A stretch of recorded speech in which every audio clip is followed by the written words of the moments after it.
extend that respect to Aboriginal and Torres Strait Islander people that have joined us today. My name's Gary Sachs, and I'm very happy to have everyone here. So we've got a packed agenda today with a full list of guest speakers. You can see their agenda up there. I won't introduce all of them, but you'll get to know all the speakers as we go on through this webinar.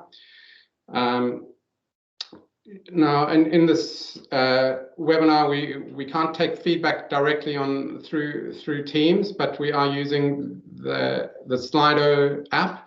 So you can log on to that on your phones or on your computers using the code that's up there on the screen. And those details will be there throughout the presentation on various slides. So if you don't quite catch it now, there'll be other opportunities. But hopefully you're able to log on and put your feedback through on that, and we'll get to that feedback towards the end of the webinar.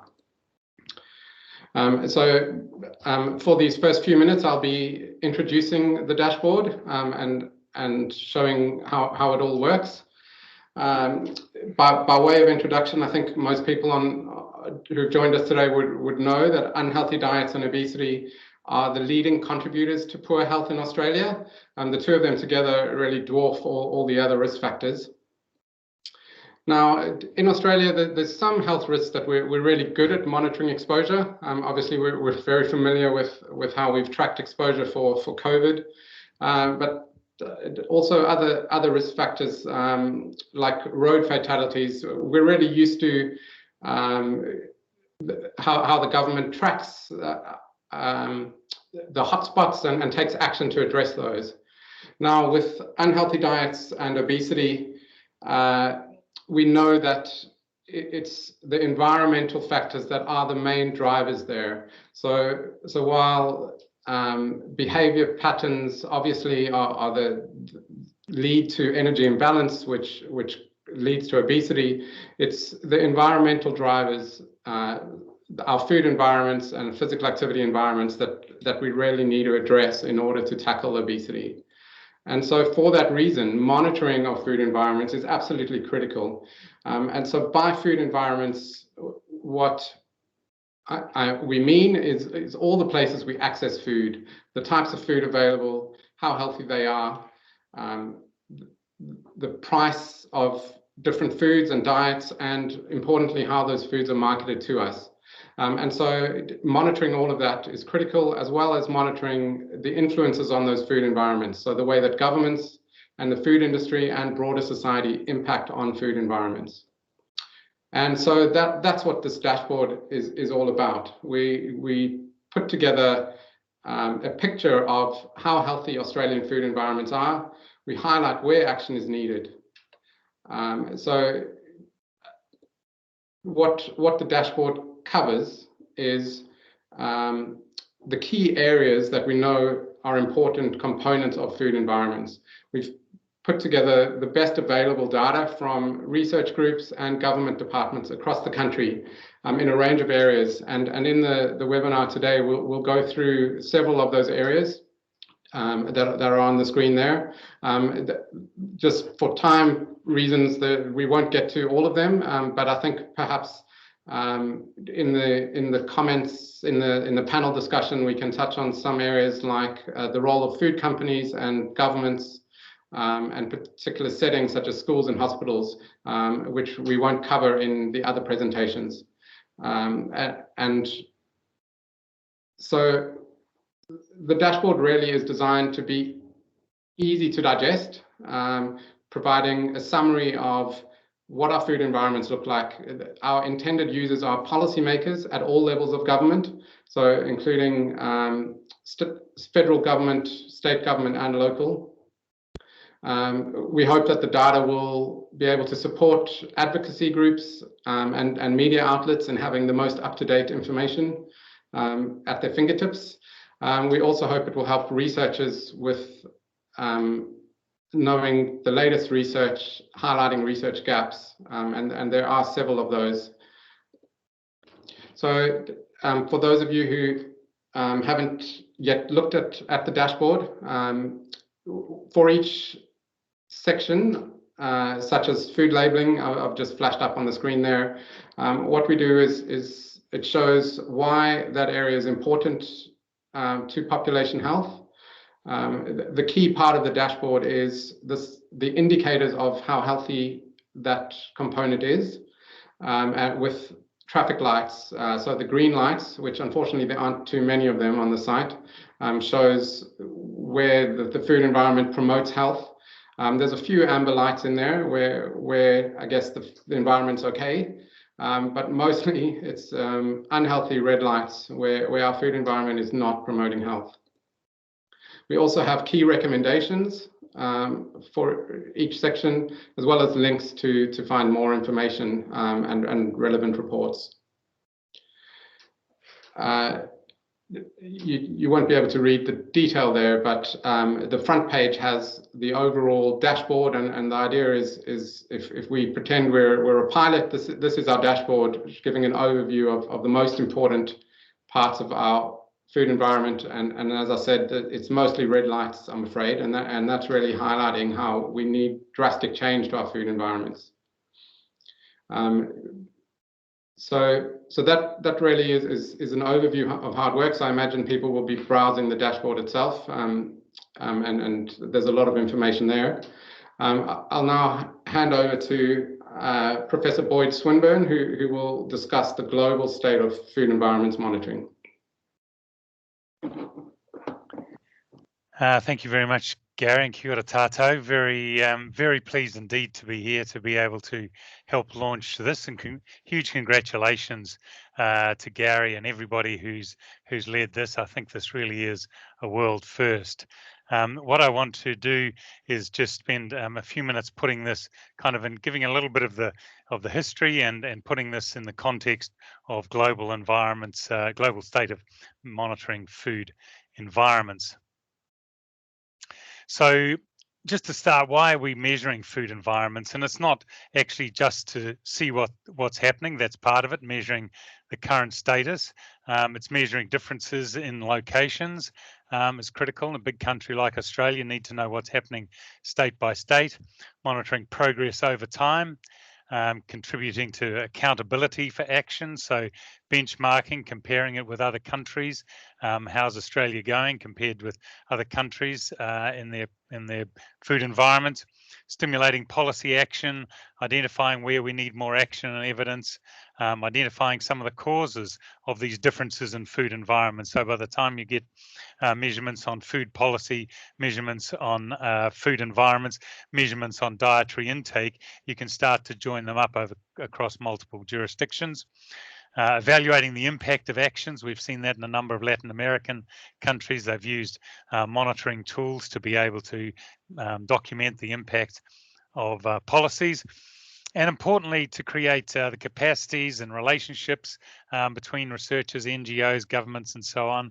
I try to identify key targets and priorities for action. So a lot of value for what might seem like a bit of an academic exercise, but really high policy value. So I just want to place this within the context of an accountability framework. So what we're talking about here initially is taking the account, so doing the measurement and putting that out there. But actually, by just doing that, by taking the measurements, you are also trying to influence what the account is. What is it that we're aiming for? That's that piece in the middle. What are the objectives of food environments? What should they look like? So when you say we're going to measure it, it helps to sharpen up what you think you need or where you want to go to. And then, of course, what we're talking about here now is sharing the account. So not only have they been measured, but how do you get this across? How do you share it with key people? And of course, then you're armed with a whole bunch of information where you can take it to the next level, which is holding to account. That's the toughest one, and that's the one where power plays come into force. And in fact, having evidence with you really helps to create the case for change and holding governments and food industry, who are the two big players, to account, and then of course responding to the account. So that's where it sits. It covers multiple aspects of the accountability framework.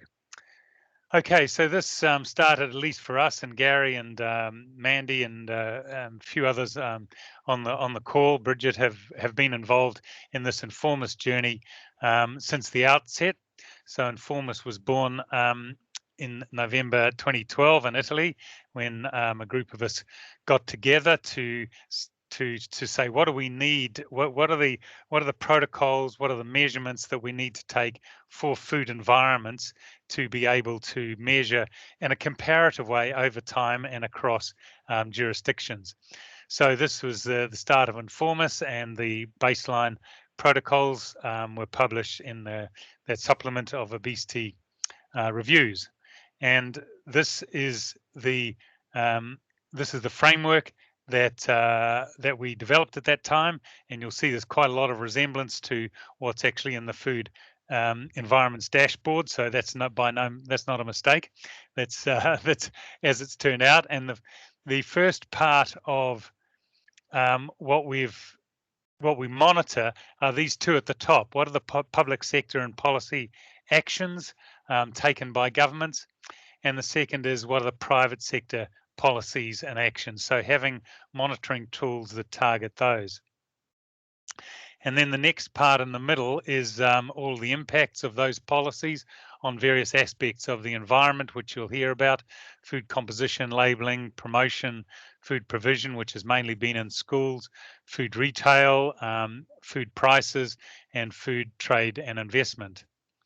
And then we also have one other module that we've been involved with trying to get measures of the population diet, summary measures of the quality of the population diet. So, you know, all of those aspects start to contribute to the wider picture of what is influencing us and our choices in food environments. So that was that publication came out in 2013, and we put the protocol, we developed the protocols, and largely in Australia and New Zealand, and then put them out to other countries and other researchers to see if they wanted to pick them up and use them themselves. And pick them up they did. We now have about 58 countries who have picked up some of these protocols, 85 institutions. So this evaluation of INFORMAS came from work that Gary did and published earlier this year. So, you know, what we've achieved is putting out there something that many other countries and many other groups are wanting to create. So you can see, you're not going to be able to read them, but there's 58 odd countries down there, and across the top are all of the protocols. This one on the left is the food epi, so that's measuring government progress on food policies, and all the others in there. So to do all this, there's been a lot of methodological advancements in food monitoring. So that's great when you say we need to measure something and you haven't got the tools, so you go out and create them. It's also been very powerful for capacity building. So across a lot of countries, they're able to pick up some of these protocols to get master's students projects happening, and to get PhD students started on their journey measuring food environments, and lots of early and mid-career researchers. Now we're operating across 6 regional networks. So groups, for example, in Latin America and Europe, and a couple of groups in Africa are joining together and learning from each other, sharing protocols which have been translated into their languages and so on. Lots of journal articles and reports, and lots of uses for it for advocacy, policy development, and policy evaluation. So multiple values have come out of that. So obviously I'm a big fan of the work that's happening under INFORMAS, but there are a couple of other areas as well where action is happening globally that we need to take account of. And lots of these pieces of work that people are doing can be brought into the dashboard, like the Australian one you're just launching. So another initiative globally is Access to Nutrition Initiative. So this started about the same time as INFORMAS started, actually. We were sort of plotting it simultaneously. And this is for measuring, benchmarking global food manufacturers. So the top 25 global food manufacturers are rated on a regular basis across a number of domains, and they also do a number of spotlight reports. And part of the value of this monitoring is to take this information to companies, of course, to help them change their products and how they're operating, but also to major investors to say, you know, if you want to invest in the future, what are the best countries to invest in, the most solid companies. So Access to Nutrition Index.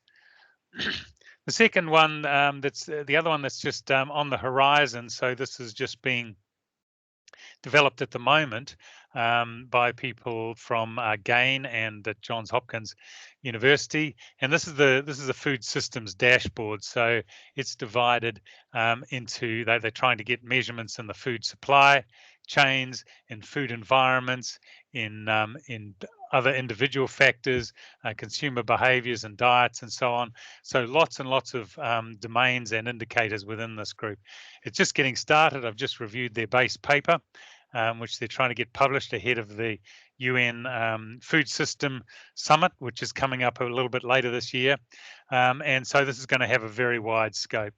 The difference about this one and a lot of the work that Gary and others have been doing within INFORMAS is that this is largely a desk-based initiative, looking at existing databases and pulling information out of it. So it doesn't create that kind of capacity and movement within a country. So just to wrap up, I hope you've got from my short spiel that this is there's a critical role of monitoring. It's got multiple purposes, and we want to see this ripple effect going out, building the evidence, building the networks, building the capacity, and in particular lifting the voice of civil society.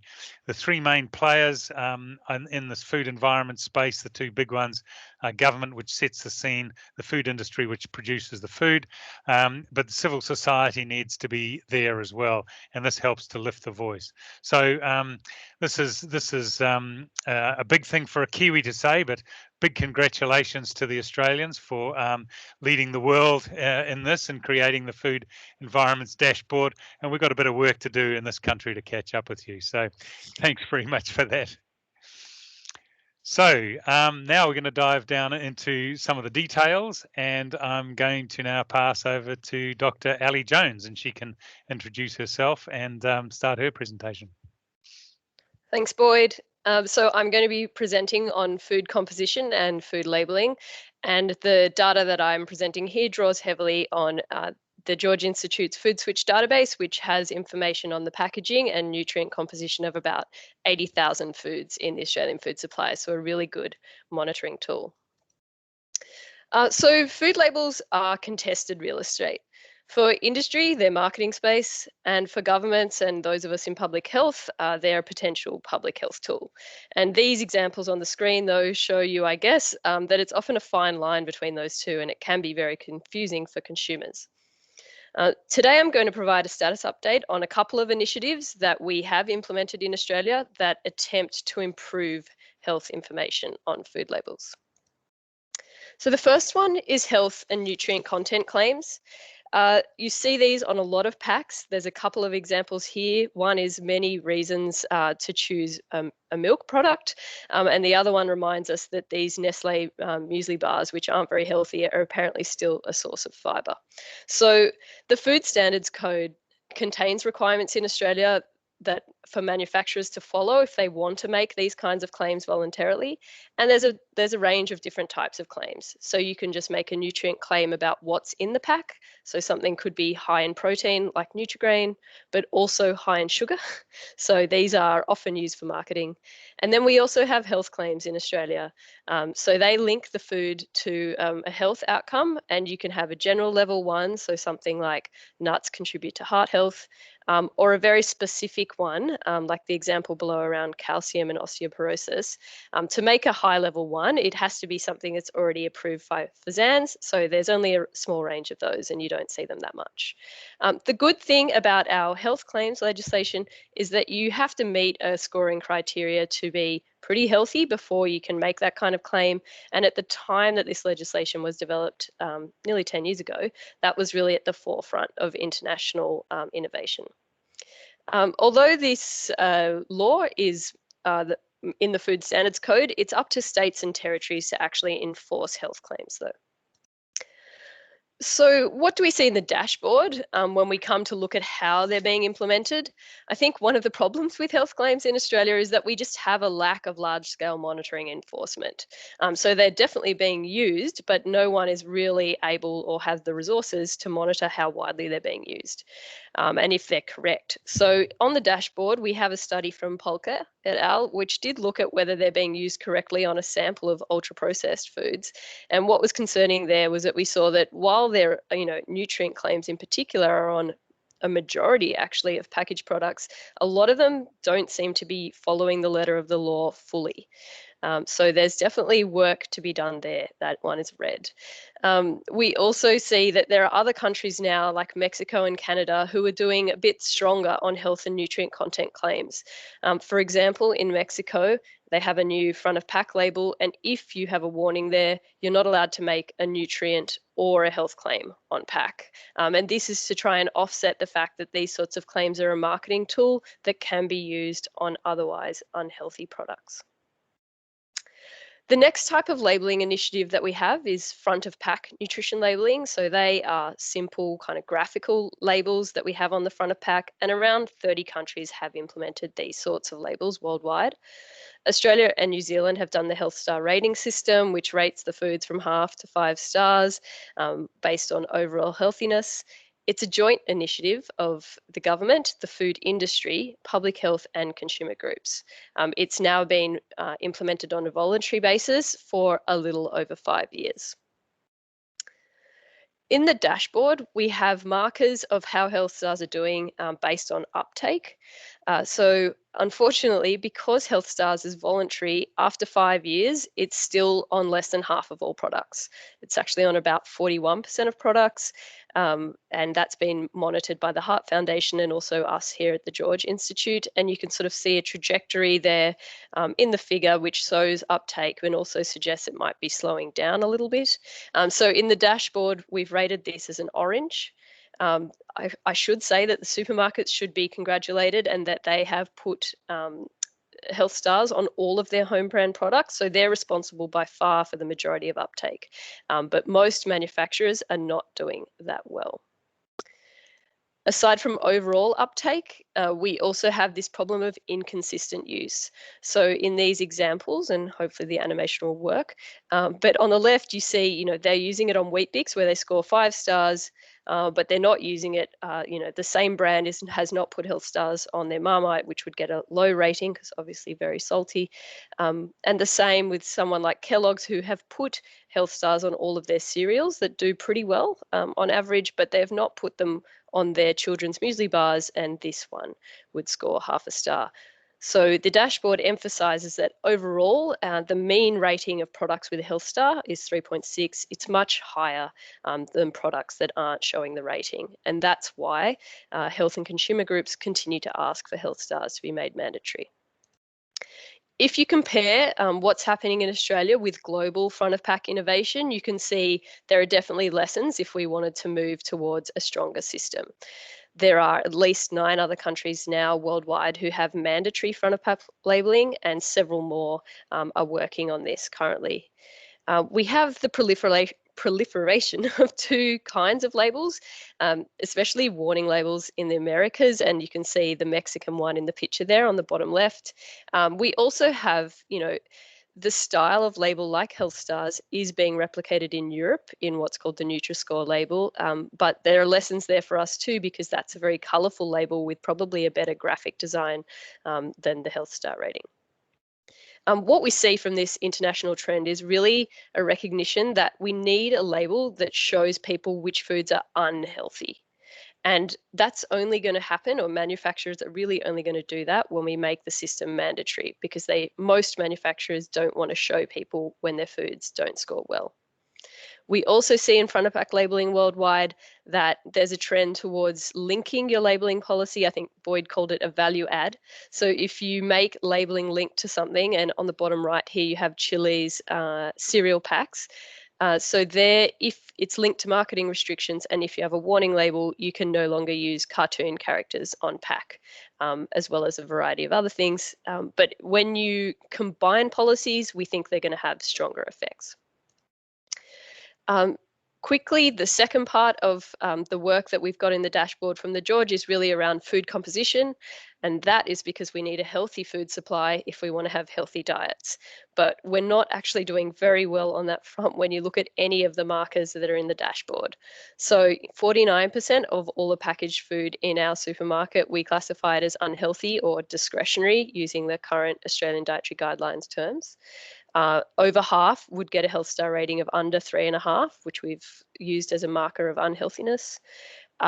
Nearly 70% of all the food on our shelves is ultra processed, and we have more and more evidence about the link between ultra processing and ill health. And of nearly 60% of our fast food, may not be surprising, is also unhealthy. So with a food supply like this, it's really not surprising why a lot of Australians don't have a great diet. In terms of what we can do about food composition, reformulation is a World Health Organization best by policy. So they recommend that countries basically develop targets to reduce salt, and we're also moving around the world to reducing sugar and other types of fats in packaged foods.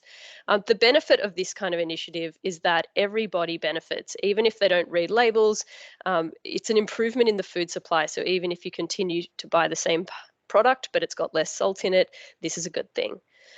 Australia's policy response is the Healthy Food Partnership. We also previously had an earlier iteration called the Food and Health Dialogue. It, again, is a multi-stakeholder initiative where we've set targets for nutrient content in some categories. And it's been going now for about 5 years. It's also implemented on a voluntary basis. So the dashboard contains some updates on how we're going on the Healthy Food Partnership targets. It really is variable depending on the category. So in some categories, hardly any of the products meet the targets, and in some categories, we're doing okay.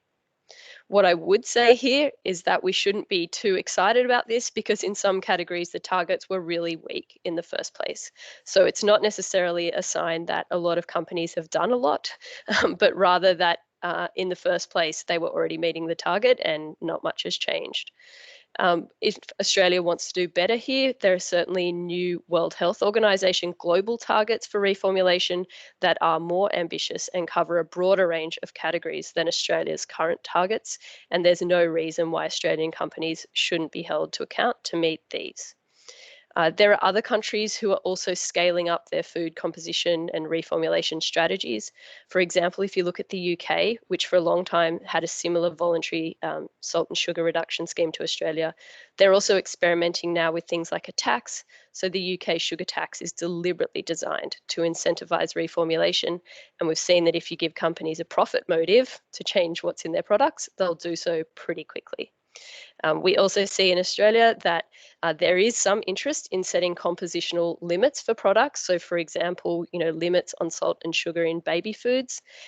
This would mean that simply if you don't make a product that complies with these limits, you can't sell it in the market. And this could certainly be a promising strategy. So in closing, I would say that our food labelling and composition policies in Australia do have the right aims. They are in line with the World Health Organization recommendations of the kinds of policies that we should be implementing, but unfortunately the public health impact to date has really been limited by voluntary implementation. Thank you, and I will hand over to Bridget.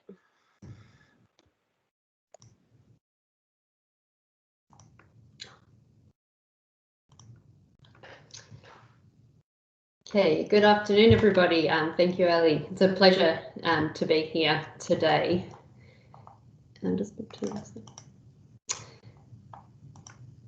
So we know from extensive research that Australian children are exposed to commercial messages for unhealthy foods during all of their usual activities and in places where they gather.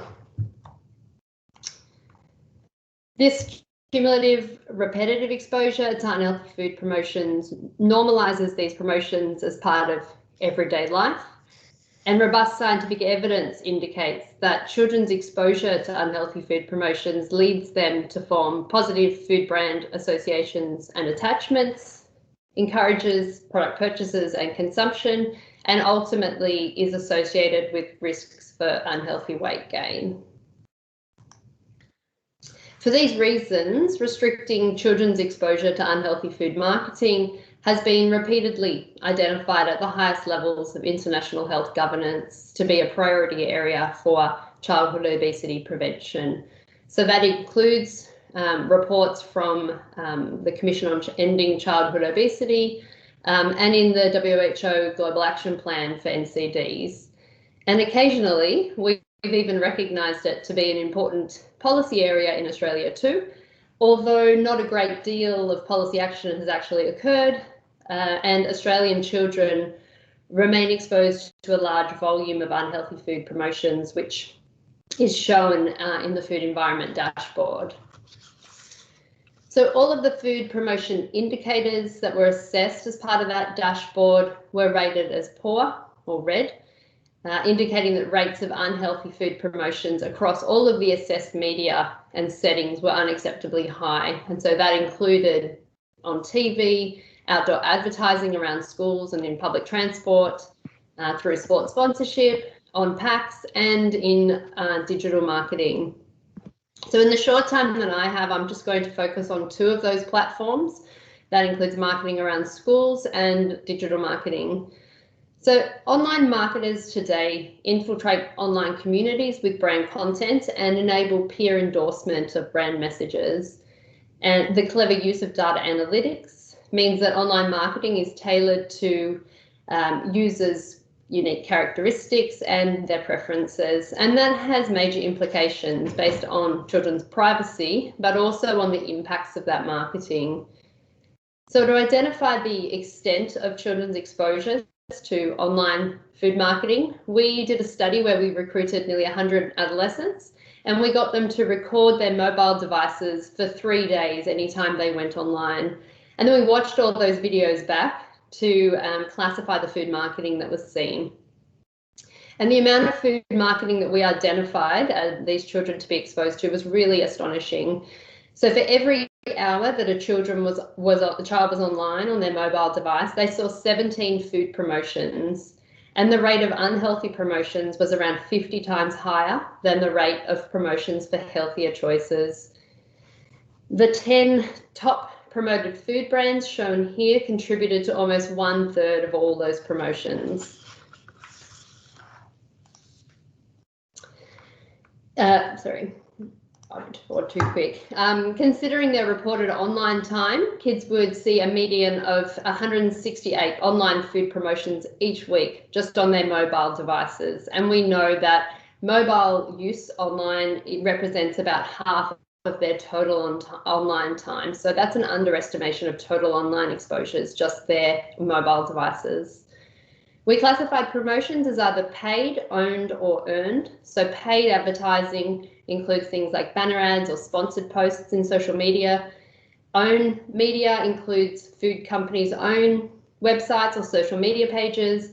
And earned media are promotions that are shared by third parties like online influencers and online community pages like meme pages.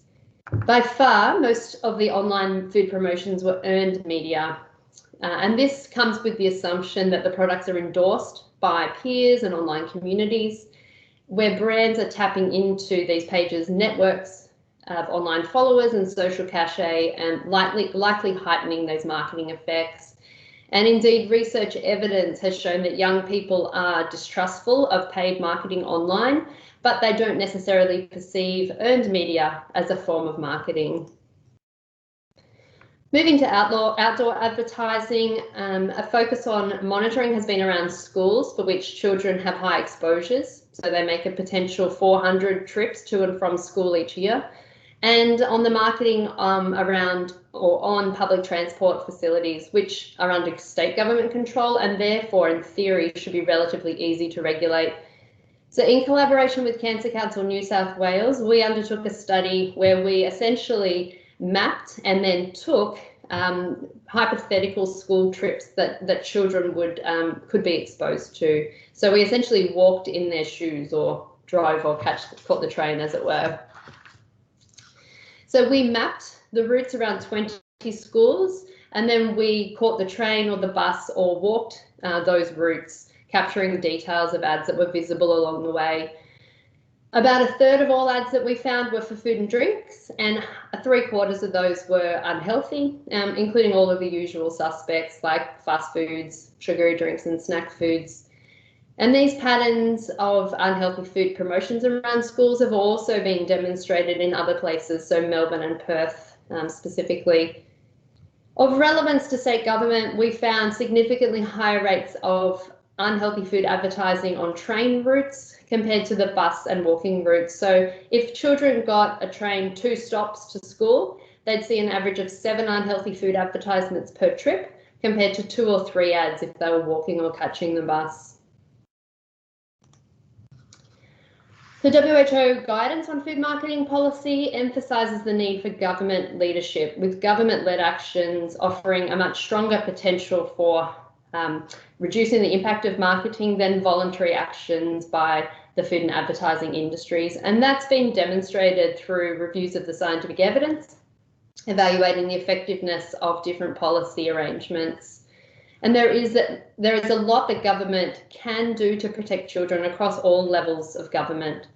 So relating to the 2 platforms that I've talked about here, state and territory governments can intervene by restricting unhealthy food advertising on government-owned spaces and sites. That includes public transport infrastructure, major road corridors, sporting stadia, and we've seen some governments across Australia, like the ACT and Queensland, take those actions.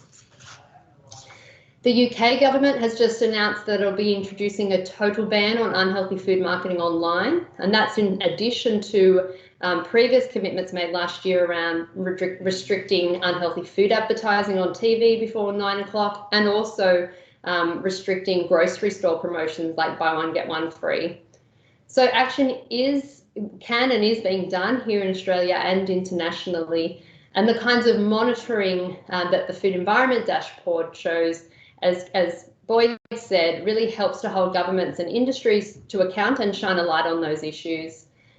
I'll now pass over to Professor Amanda Lee from the University of Queensland, who's going to speak about food prices and affordability.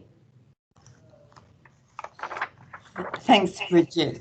I'd like to start by adding to Gary's acknowledgement of country by recognising the Yagara and the Turrbal people as the traditional custodians of Meanjin, from where I'm joining you today. So I'm talking about food price and affordability. This slide shows the 2 diets that we cost to produce the data that's presented on the dashboard. The one on the left is for a family of 4 and represents what they report eating in the most recent National Nutrition Survey of Australia per fortnight. So it's the unhealthy diet, which is current. The one on the right represents the minimal change that would need to be made to that diet to meet the requirements of the Australian Dietary Guidelines. The perception that healthy foods are more expensive than unhealthy foods is the most common reason people give for not consuming a healthier diet in Australia. But one of the biggest challenges in assessing this is deciding what we actually cost. It's tricky to compare the cost of specific foods because the results depend on exactly what foods we choose and also on the units in the denominator. For example, if we present the results in terms of price per kilo or per weight or per serve. So a more robust approach is to cost a whole diet. Most previous approaches in Australia have costed a market basket of healthier foods, which isn't necessarily consistent with dietary recommendations. And methods have really varied, so comparisons are not possible. And that's one of the best things about this dashboard. For the first time, we can actually make comparisons across jurisdictions. So we've costed diets that are most relevant to policy implications in Australia. So going from what we're currently doing to the minimum change that we would need to make to have a healthier diet. It's important to note that both diets are very similar in energy intake. There's only 200 kilojoules per day difference between the diets. Enough probably over time to explain the obesity epidemic, but not enough to affect the total energy. It's important to identify that the recommended diet is not only healthier, it's more equitable, and also if we followed it, it would require 25% less greenhouse gas emissions in its production than our current diet. So it's more sustainable too. So what did we find when we costed these diets? Well, we were really surprised. These are from data in Sydney, these detailed data when we first did this work in 2015, and they represent the cost of the current diet on the left and the healthy diet on the right for a household of median income in a median socioeconomic area of Sydney. And we did have the other CEFA areas covered too. But just to talk about the medians, you know, it was really amazing to find out that the cost of the current diet is actually more expensive than the healthy diet. Now, the two main reasons for this is we cost alcoholic drinks, which make up a whopping 12% of our food budget in Australia and present a lot of kilojoules. A lot of groups that have compared these diets since don't necessarily look at alcoholic drinks, and I think we need to. The second reason and the main reason is, thank goodness, we have no GST added to the cost of basic healthy foods in Australia. But the second surprising thing we found is that Australians were spending most of their cost of the diet was going on discretionary choices. So whether we want to call them ultra-processed, junk, discretionary, unhealthy, it doesn't matter. You know, the bulk of our diet, 58%, is being spent on these foods. Now, the ABS have come out in their Dietary Guidelines Consumer Price Index work and came up with a figure of 58.2%. So it gives us a little bit more confidence in that figure. But interestingly, these foods marked red here in the current diet are the ones that contribute about 35 to 40% of energy intake in the diet. So much more proportion is spent on buying those foods than even that high amount of contribution to energy. So these data really illustrate the effects of the commercial determinants of health. They absolutely highlight who's benefiting most from the current status quo in Australia. They also raise the question about why people are buying current diets if they cost more. In low socioeconomic areas, we know that these healthy diets are still unaffordable. But the other areas, it shows that the other indicators you're hearing from today in that dashboard are really important at helping drive that consumption of our continuing unhealthy diets, despite the fact that people pay more for them. So what did we find in Australia more broadly? Well, as the dashboard shows, the costs of healthy diets are most high in very remote areas of Australia, particularly in Aboriginal and Torres Strait Islander communities, where they cost 63% higher than in capital cities. The current diet was more expensive than recommended diet in all socioeconomic and remoteness areas surveyed. But due to store nutrition pricing policies in remote Aboriginal communities under some cross-subsidisation in nutrition policy, the difference between the diets was greater. So healthier diets are about 25% less expensive in those remote areas. But despite that, recommended diets are still unaffordable for the most vulnerable Australians, just because their income is not sufficient to pay for those foods. We actually saw during the COVID pandemic, when there was an increase in the coronavirus supplements and subsidies, that for the first time in May 2020, low-income Australian families on welfare could afford a basic healthy diet. But since that time, the supplements have been eroded and are now only an additional $25 a week. So our vulnerable Australians are not able to afford healthy diets anymore. I think the main thing that we're really worried about is that food environments are driving households to spend the majority of their money on unhealthy food and drinks. And that level has been consistently around 60% of the food budget in all areas that we've surveyed.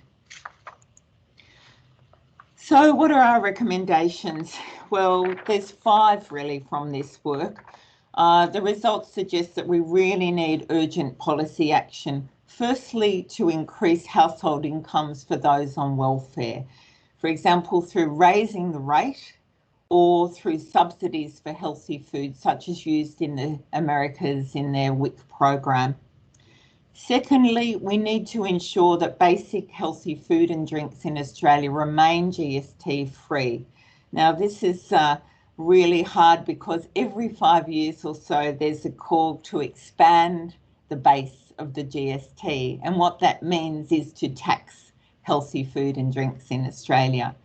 We think that our data provides very good evidence to suggest a much better way to go would be to increase the GST on unhealthy food and drinks in Australia to 20%, not just sugary drinks, but all discretionary foods. We can easily do that in our current governance arrangements. Thirdly, in very remote Aboriginal communities, we believe that stores should be funded as an essential service, not as a business. And that means that we could have freight subsidies, which should be considered to help the communities, which are really showing the way with their pricing structures in stores to tackle food insecurity in Australia, but they need more help.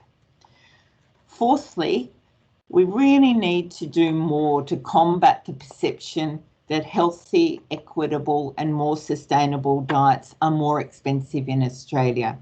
They can be affordable if we have the right policy settings. For example, healthy foods like legumes, we need to increase our intake of those by 470% and can do that relatively cheaply. So looking at the balance of foods that contribute to those groups is important.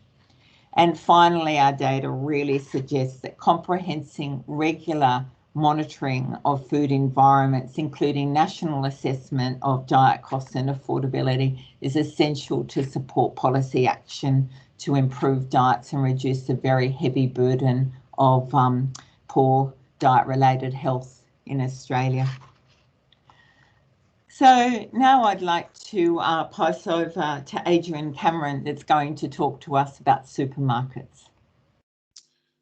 Great, thanks so much for that, Mandy, and thank you to Gary and the team for the opportunity to present today, and congratulations on the dashboard. It's really, it's fantastic to see all this information here in one place.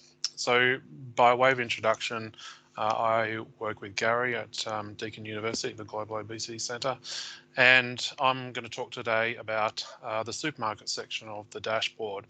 And I think it's really important that supermarkets are featured heavily on the dashboard, given that 2/3 of all the food that's sold in Australia comes from supermarkets. And it's because of that supermarkets are really a battleground for both the retailers as well as food manufacturers. And the weapon that's used in that battleground is the 4 Ps of marketing: product, price, promotion, and place. And that's what I'll be talking a little bit about today. And it's important to note that the battle in supermarkets is all about a battle for dollars rather than health.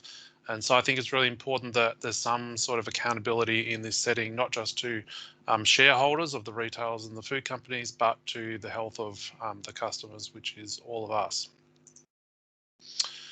So this is a summary of all the areas that are included in the dashboard relating to supermarkets, and they're color coded there, and you can see that there's an awful lot of red on the picture.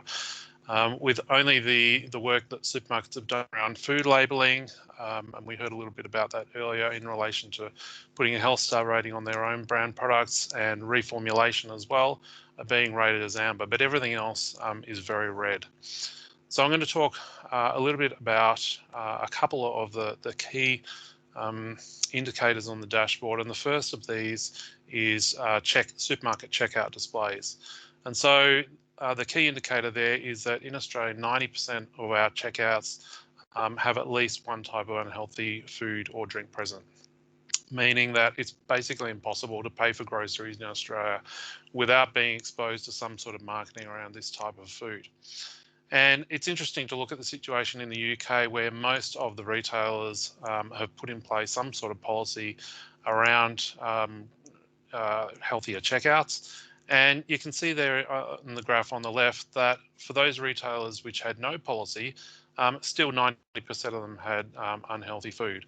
But for the retailers that had clear and consistent policies, that's where we saw better performance. And so it's important to note that in relation to our Australian supermarkets and their policies, the average score was 26 out of 100. So another red there in terms of nutrition policy in relation to our supermarkets. So definitely some work to do there. And similarly for end of aisle displays as well. In Australia, 80% of the end of aisle displays had some type of unhealthy food or drink present. So another red there.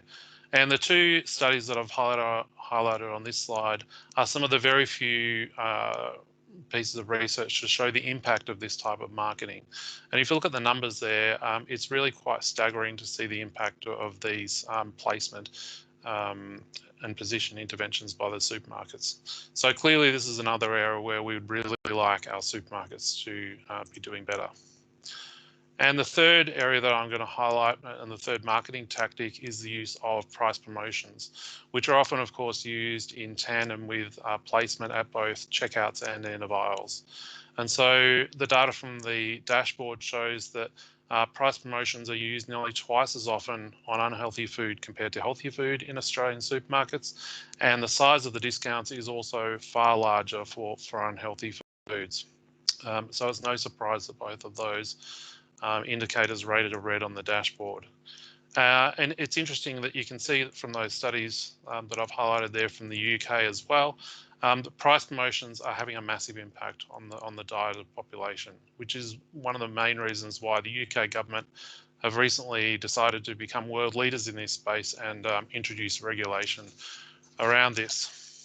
So I think from these three indicators, from looking at price promotions, looking at checkout displays, looking at end of aisle displays, when we think about the battleground of the supermarket, it's pretty clear from the dashboard where the biggest hits are landing. But it's also true that retailers are aware that there's a strong push in society toward healthier eating.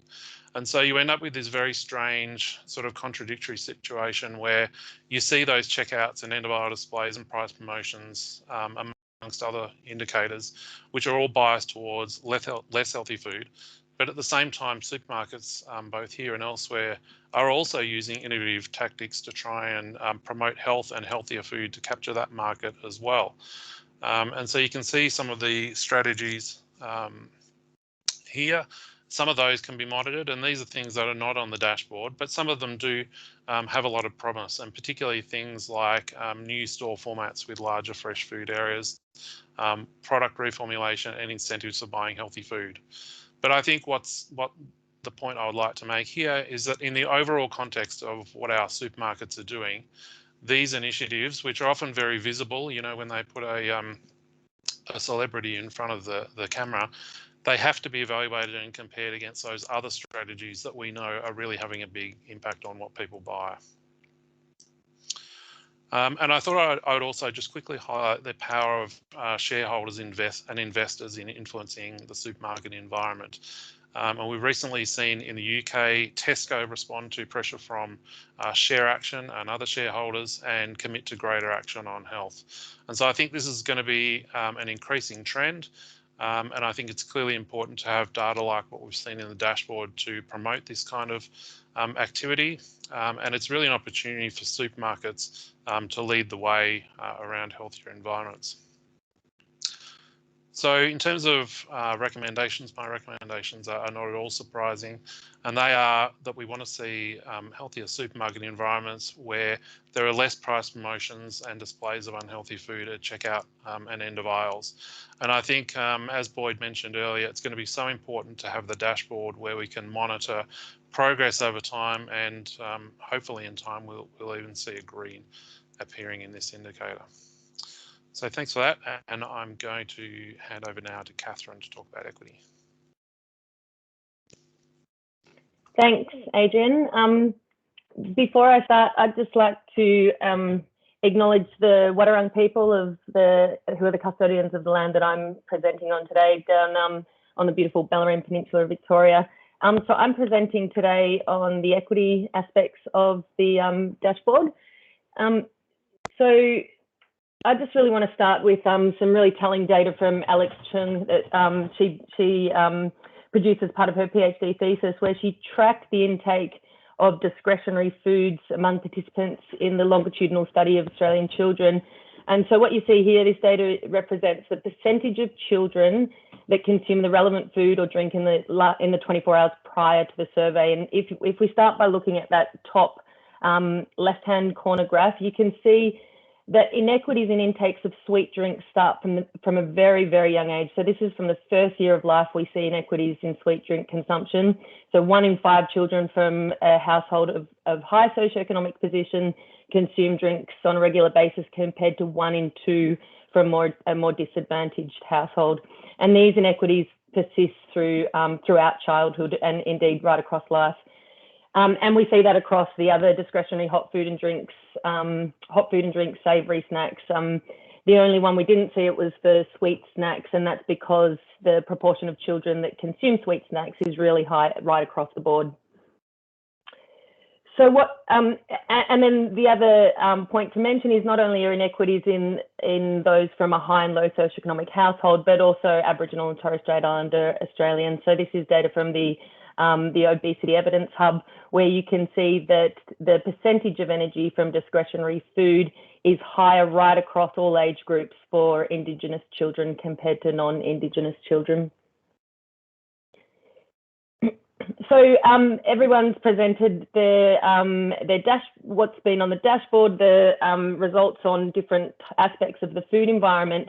And if you look at these food environments and how they differ across different socioeconomic groups, it scores really badly on the dashboard. So predominantly red and some amber lights on the dashboard. So as Mandy mentioned, healthy diets are unaffordable for low-income households. Healthy diets are also highest the cost of the healthy diets are highest in very remote areas. We know that marketing, both advertising but also sponsorship at the community levels of unhealthy foods, is highest in areas of low socioeconomic position. And also supermarkets, so the proportion of supermarket shelf allocated to unhealthy foods is much higher in more disadvantaged areas. So right across the dashboard, there's inequities in these food environment measures. So what are we doing about this in Australia and indeed globally? What are we doing about this? And the short answer here is not much or not enough.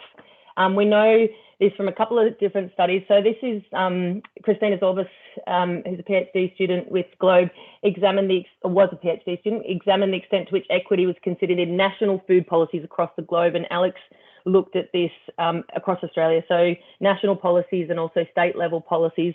And what was really consistent across all of those is that equity is really strong in these background documents and strategies where issues of inequities are acknowledged, and it's often stated that policies are needed to reduce these inequities.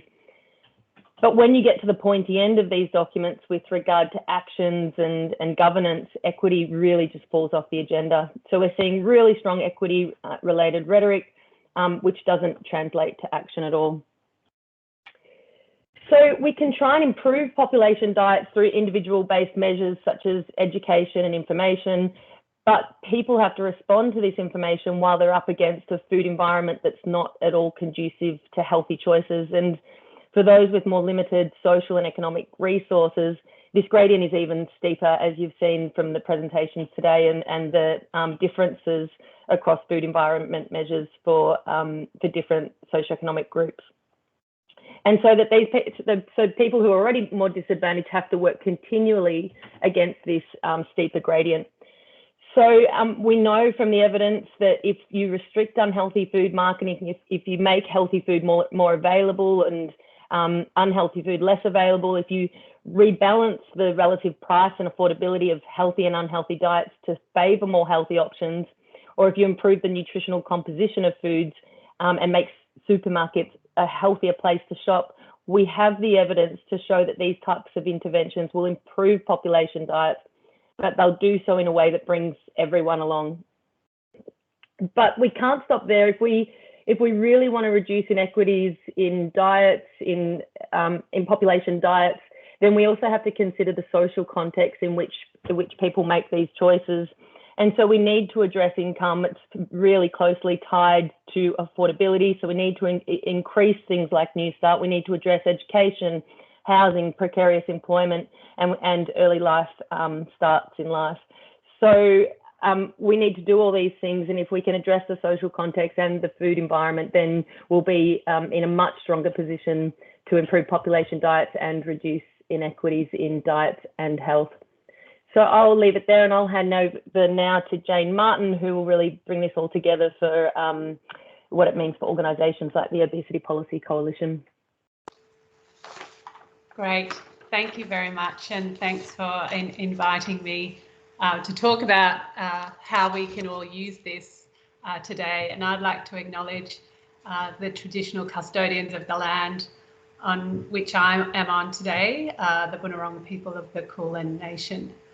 So as Boyd pointed out, benchmarking is a really potent advocacy tool outlining progress towards key objectives or best practice.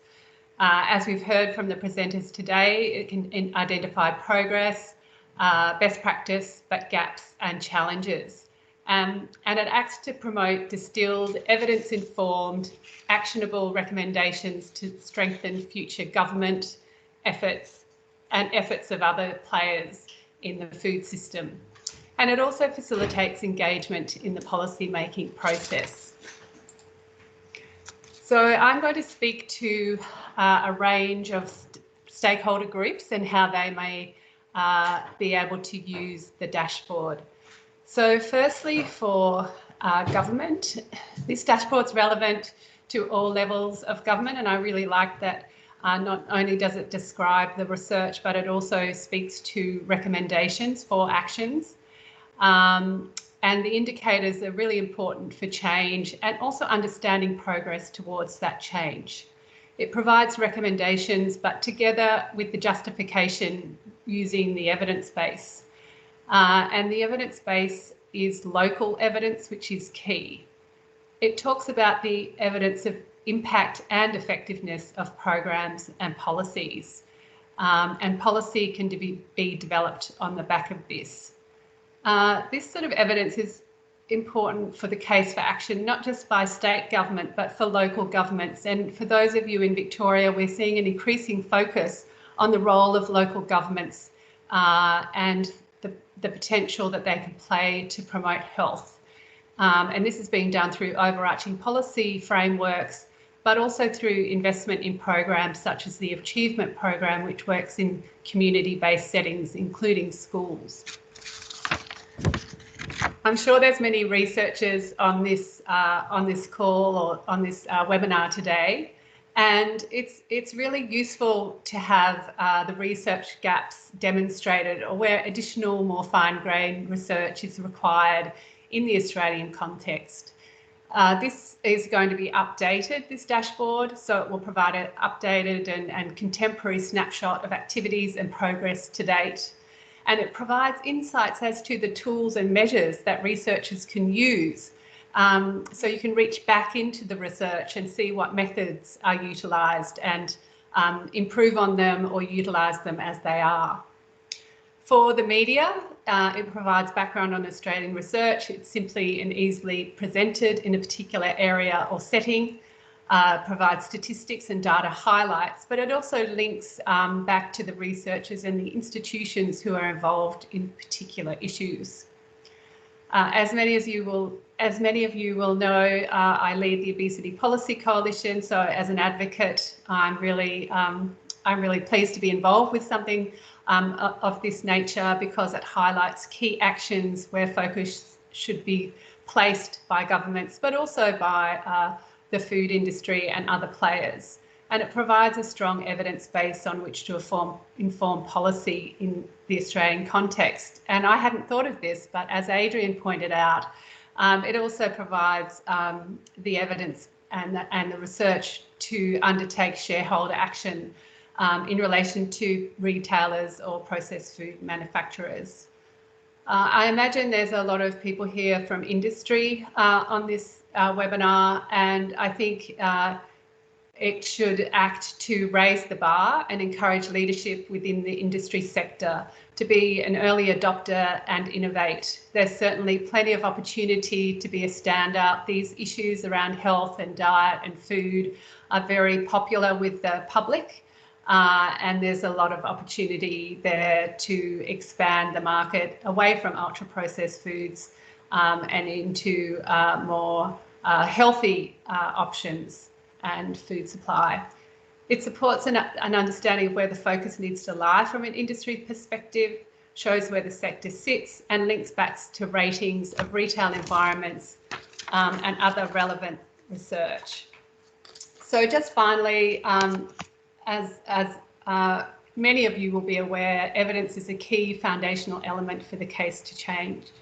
It's rare to get policy change without having the evidence of impact in the Australian environment. We do have other examples of benchmarking, including Australia's Health Tracker, currently being updated. Boyd talked about INFORMAS, and the OPC has assessed progress around the recommendations 10 years after the launch of the Preventative Health Task Force reforms. We know that there's very high acceptability for the recommendations outlined in the dashboard, but these are less likely to be adopted by policymakers, perhaps because they are more interventionists.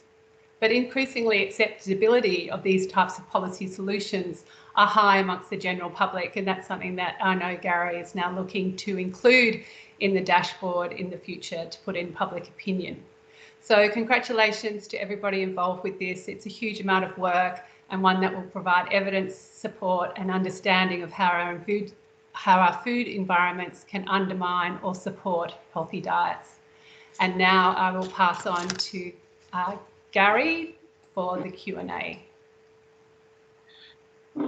Well, thanks Jane, and I really want to thank all of the presenters for that fantastic job in taking us through what's on the dashboard and where we need to head. We're very lucky in Australia to have such world experts in each of these topics, and the fact that all of the presenters were able to join us today, we're very fortunate. Thank you for your input. So we have the way we're accepting questions is on Slido, and we've got several that have come through, and so I'll start tackling the ones that have been voted the most popular.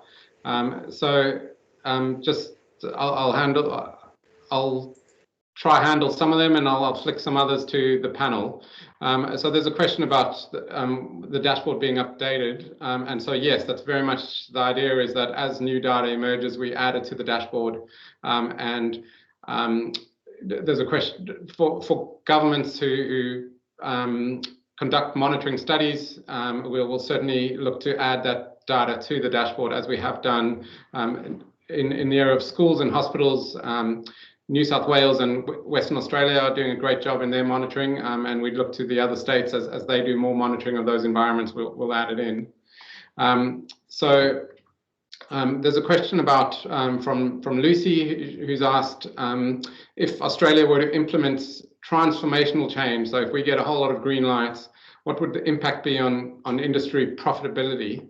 That's an excellent question, and I think, Lucy, the answer there is there's probably be winners and losers there. I think there's certainly scope for money to be made from healthy food. We know that, and so companies that are able to move in that direction towards producing and selling healthy food, there's money to be made, but I think there would be some losers too. And so for companies that stick to an unhealthy product portfolio, I think yeah, they'd lose out. I might, Boyd, I wonder if you want to add to that. Yeah, I think you're perfectly right, Gary. People still have to eat food, and it's just a question of whether you're in the right place, your business is in the right place at the right time. And there's no doubt that the healthiness of food, and also increasingly the sustainability of food, is coming more to the forefront of consumers' minds. So yeah, I think people who are looking at this presentation and seeing the dashboard and listening to their customers, I think, will get out in front, and there might be some laggards left behind who will obviously you know, continue to try to plug this stuff, but really I think those ones out in front are the ones we want to support. Thanks, Boyd. While you've got the microphone, there's a question for you about what's the most promising policy or initiative for improving food environments that you've seen around the world? Well, the one that's probably the most widely applied these days, apart from Australia and New Zealand, is the sugary drinks tax. And I think, you know, we've seen that the evaluations of that, how it changes the consumption of sugary drinks tax pretty quickly. But just recently there was a paper out from Mexico showing how dramatically reduces dental caries immediately upon the implementation of the sugar tax. So things like that, which have an immediate impact and a big impact on things like dental caries, I think are ones that we should be looking at. But in the long term, you know, what's going to really change is our mindset about what food is about. And for food companies, are they just there to sell food to people who can afford it and make a profit, or are they actually operating beyond that? I mean, beyond their CSR, but actually really contributing to the well-being of their customers and the country. Thanks, Boyd. Let me see. I'm just working through some of these the other comments here. So the one that's voted now to the top is about a consistent definition of healthy food. And is there an agreed definition there? Mandy, you've got the biggest smile on your face, so I might hand over to you on that. Yeah. Well, you know, it's interesting. We've actually undergone, I think, 3 special consultations with NHMRC around this issue. I think to a certain extent it's a furphy. I think arguing about what's healthy and unhealthy is a good way of spending time talking to each other and not achieving any policy action. So firstly I think we need to agree that, you know, we need to focus on the big picture, and worrying about the grey around some of these issues may not be so important. But having said that, I think the most important thing to define what's healthy and what is not healthy is looking closely at the epidemiology around the long-term habitual effects of the consumption of the food. So something's unhealthy when it actually undermines our health. Something's healthy when it helps to protect our health. And we have got increasingly good evidence, and with good data management systems now, and you know, really creative ways of controlling for such huge data, we can do this. We can do this and look in terms of diets and dietary patterns. In the past, we used to just look at nutrients because we had 36 of them and we could manage that number. But we can actually look in supercomputers at the 80,000 foods that we've got and make these decisions based on real evidence around outcomes. And that's what's going to be defensible in law. And I'm really excited about seeing a tightening of these approaches. So we don't want to get too bogged down in it, but we are able increasingly to define this very, very easily. Thanks, Mandy. And yeah, there are some very interesting developments there. Just I see there's a question about local governments. The question is, what are the ways in which local governments can use the dashboard, particularly giving consideration to the areas within their legislative scope? I might give a brief answer on that, and maybe I'll ask Jane to comment on that too. So firstly, I think that there's a few areas of the dashboard. We didn't cover it today, but there's a part of the dashboard which includes a mapping of food retail outlets in local government areas. At the moment, we only have data for that in the greater Melbourne area, but we'll be looking to expand that. And there's, I think, the data on. There's also a section on the dashboard around sport and recreation centres and what can be done in those areas, which is a key area of action for local governments. We are also looking to develop tools to benchmark local governments on their policies, and so watch that over the next 12 months. But I think a really key area is in marketing to kids, where I think there is scope for local governments to take action. Jane, I wonder if you wanted to add to that. Sure. Look, I think there's a huge amount of potential. It's not all regulatory. Some of it can be policy. And I'll just give you a few examples. Quite a lot of local governments have done work around sugary drinks. And if you go to the Rethink Sugary Drink website, there's some webinars about that and resources. Sport and rec centres are really important, and often the food supply is really poor. Melbourne Sports and Aquatic Centre have got rid of all their fried food, as an example. The Lara Pool has only provides healthy food at the swimming pool, and as a result, all the Coca-Cola signage has gone off their kiosk. There are 6 primary schools in Geelong which only serve water or milk, no other drinks at all. And the Western District Health Services only provide green foods, only provide healthy foods. So I think there's a lot of if a community decides that this is something that they work on, and Deakin, who've done a lot of work with this with Steve Allender, if you empower the community, support the community, they have a lot of levers that they can press to make change around this food that's supplied and promoted in the settings that they have some influence over. So I think there's a lot that can be done there, and certainly the Victorian government is starting to invest in local government to promote health. Thanks, Jane. So there's a question around about what do we need for change. So the question is, the dashboard highlights so much evidence about the problems and the solutions, yet there's been very little change. What are we missing?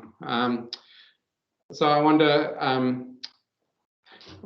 Boyd, I might flick back to you for a global view, and then I'll pass maybe to some others as well. Well, I think you've got some experts in your lineup here, Gary, about people trying to get change. For me, it's really lifting the voice of civil society. I don't think the big players are going to shift unless there is some strong demand for policies. And we've seen how that can be supported enormously in a lot of these Latin American countries by just organising civil society groups together to create that demand. But Ali and Jane and things are a donkey deep in this anyway. They can probably give you a sense from how it's best operated within Australia. Yeah, Ali, I might give you a chance to have a go at that. Yeah, I mean, I think it's important to recognise that we have started on some things. And like I said, some of the things we did, even the Health Star rating was at the forefront of the design when it was implemented. But it's, focusing in on just those and ignoring the rest of, we know we need a comprehensive approach to really get change.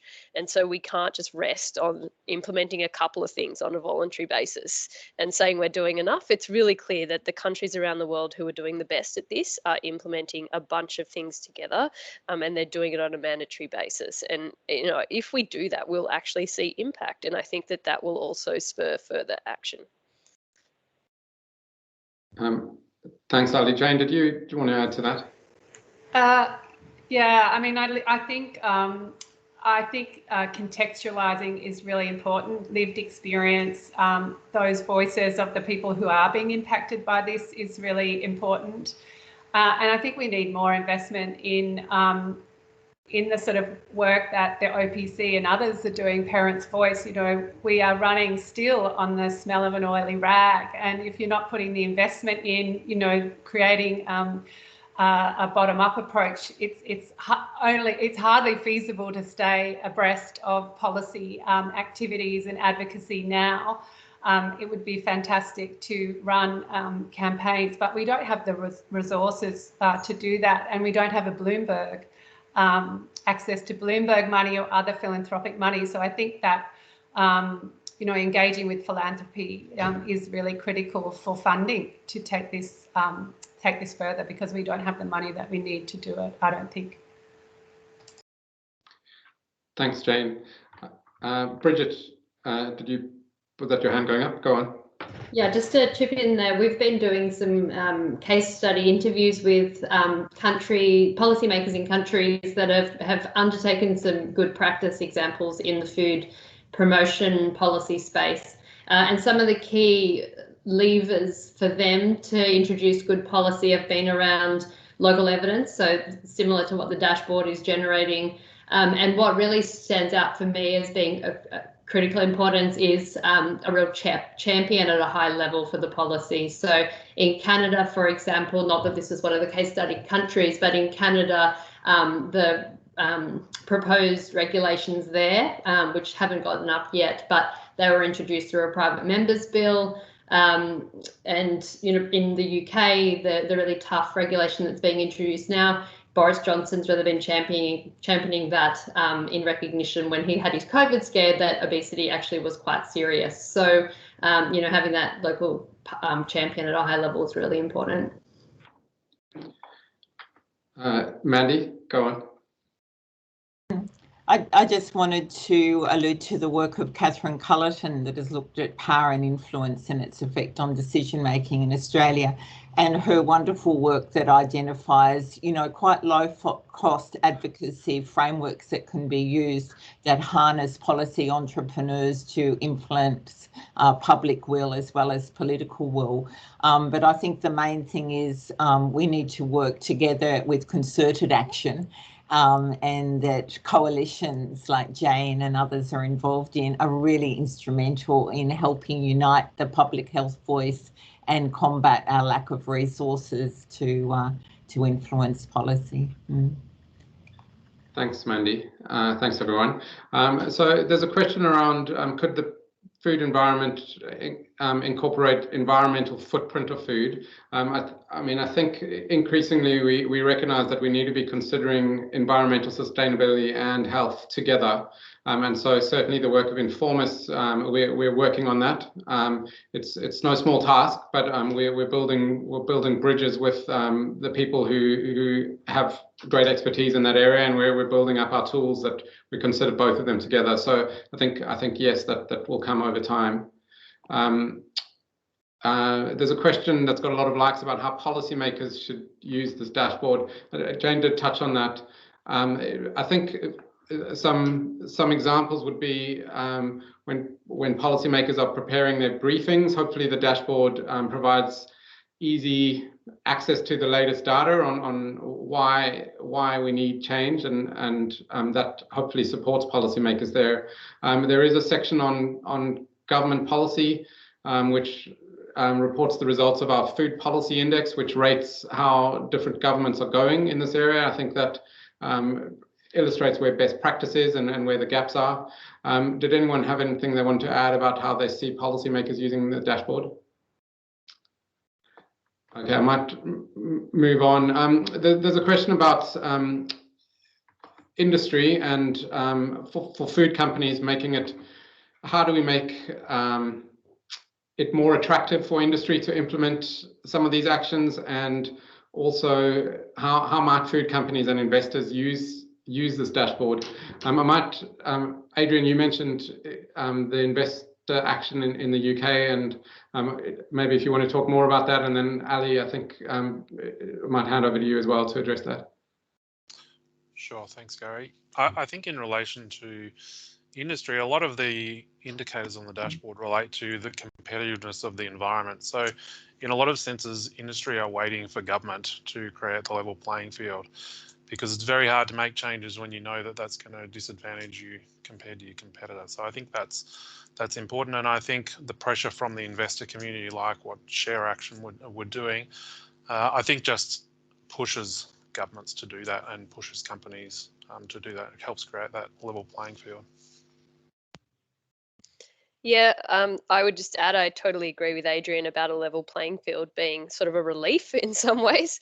But I also think if you look at something like the UK sugar tax that I mentioned earlier, you effectively give a profit incentive to companies which are inherently profit motivated to change the formulation of their products. And there are other ways that we can do that too, through subsidies or other sorts of legal incentives for them to comply with regulation. And that seems to be one promising area. And it's not only penalties, you know, it can be subsidies or other carrots to lure them to comply. Thanks, guys. I'll have one last question, and then I'll hand over to Professor Anna Peters to close the webinar. But last question, I think fittingly, is on equity. So, Kath, this question's for you. Around the question is, how can we change equity considerations to be a focus rather than an afterthought? So we don't want to see them focused on the masses and leaving people behind. Yeah, so I think we need to change the framing first. So we saw in all these high-level documents that it was an afterthought, and we need to make sure it flows through all the way through these high-level strategies. I think sort of touching on what Jane Martin said, we need to get more of the lived experience from those experiencing socioeconomic disadvantage, hear their stories and use those in our advocacy efforts. And not just prioritise single interventions, but what is the suite of interventions that are most likely to be equitable. And that means being within, but also stepping out of the food system. And there's lots of other things we can do, but I'll leave it at that being the main things. Yeah, sort of lived experience, and then really changing the framing that this is the food system, and we're also thinking about outside the food system as well. Thanks, Kath. And so I know there's a whole range of questions still left on the dashboard. We'll perhaps try get to those, and we'll send it around with the recording. But now we've just got a couple of minutes left, and I'll hand over to Professor Anna Peters to close off the webinar. Thanks very much, Gary. That's great. I just need to work out if there's a way I can get to the end of the presentation without clicking through everything. Do you know, or could I just navigate? Sorry, that's not very handy. Oh, there we go. Thank you very much. Sorry about that. Look, I have the greatest job, I would say, in today's webinar. So thanks so much. It's a real pleasure to close this excellent discussion and really thank all the participants for your fantastic questions. Obviously, as Gary said, we could have gone on for another half hour answering your really pertinent questions. So we really appreciate that. And I just think you would all agree we're extremely lucky to have such a broad range of talented people and committed organisations working together on what is such a critical issue for Australia and Australians, making our food environments healthier. And one of the things I really wanted to call out is what I think is such a truism is that collaboration and working towards a common goal is actually not always easy. And you've seen many examples of that every single day. So I wanted to shout out and congratulate everybody who's been involved in this project and in today's discussion for so clearly putting the health of all our fellow Australians first. I think that's a really important consideration in today's discussions. So I just wanted to do a couple of quick thank yous, particularly thank you to the funders of this project, which include the Australian Government through the Medical Research Futures Fund and the Australian Prevention Partnership Centre, TAPC. Thanks also to them for such fantastic presentation, coordination and organisation.